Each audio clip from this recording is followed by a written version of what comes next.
Hi, my name is Emily Alfrey, and me and my three other partners just recently conducted a study examining the effects of gender on hamstring flexibility in Division III athletes. Our study included 37 participants from the women's basketball team, the men's basketball team, the women's soccer team, and the men's soccer team, but it excluded any of these athletes who had a lower body extremity injury within the past 6 months. These individuals signed up for a time and date where they completed a dynamic warm-up consisting of 5 different exercises. Once they completed the dynamic warm-up, they went immediately to be passively stretched by the researcher. During this passively stretch, we used a goniometer on the hip joint to measure for their hamstring flexibility. They were given a VAS pain scale where they indicated a 5 or 6 on that pain scale to encourage consistency throughout our study. We passively stretched each individual 3 different times, and then they were free to go. After this was done and we collected all of our data, we ran statistical analysis on 2 main subjects, gender and flexibility, but also we did it on sports and flexibility.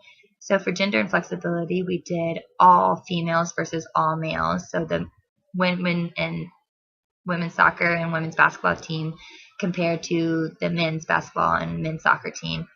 And then we also did women's basketball versus men's basketball and women's soccer versus men's soccer. For sports and flexibility, we compared men's basketball to men's soccer, and vice versa. We compared women's soccer to women's basketball. And then we did it as a whole. We did women's basketball and men's basketball compared to men's soccer and women's soccer. We have yet to run our MANOVA to see if there's any statistical significance. But once that happens, hopefully we can see that there is. Some questions that arise from this study is the importance for strength conditioning coaches and coaches in general to recognize that there might be a difference in flexibility based on gender. This is important because we might overestimate or underestimate the flexibility of an athlete and can cause potential damage to that muscle. So if there is a significant difference, then it needs to be aware for those coaches to notice, not to push their athletes so far. Another question that might arise would be how we controlled how warm the muscles were.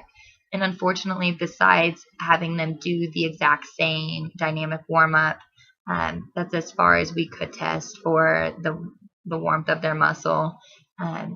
Typically, athletes do a dynamic warm-up before their sport or activity.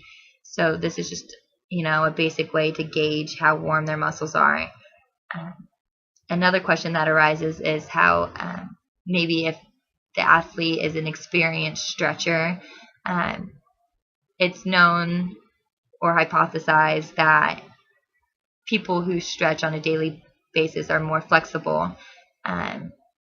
With these athletes, we did have a questionnaire where they stated how many times they stretched per week. Most athletes did it at least 2 times a week. This is because their sports required that. So all of them were significantly the same, especially since they were in-season and preseason athletes. If we were to do anything different on this study, I would want a control group of non-athletes or completely out-of-season athletes, just to kind of see if maybe we can even compare if in-season or out-of-season or preseason athletes have a difference in their flexibility as well.